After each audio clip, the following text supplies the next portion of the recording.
Bontardi. Staatssecretaris. Korte interview.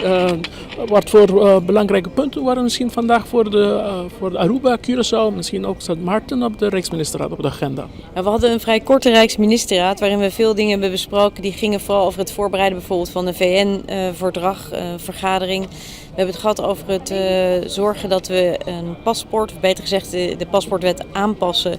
Om ook een identiteitskaart zonder geslachtsvermelding te kunnen maken. Maar het waren eigenlijk niet hele zware punten.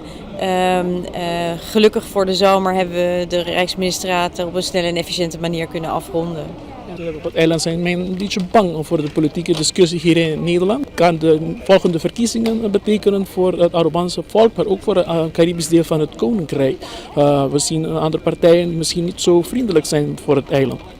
Nou ja, daar kan ik natuurlijk niet iets over zeggen. Wat ik heel belangrijk vind is dat ik aan het werk blijf. In de afgelopen 1,5 jaar heb ik samen met het kabinet enorm ingezet om ook te zorgen dat het leven voor alle inwoners van het Caribisch deel van het Koninkrijk beter wordt. Of het dan gaat over het aanpakken van armoede, het zorgen dat we milieuproblemen kunnen oppakken. Al die thema's zijn aan de orde geweest. Daar ga ik voorlopig ook nog mee door. Ik denk echt zeker nog wel in het komende, tot en met het voorjaar van volgend jaar.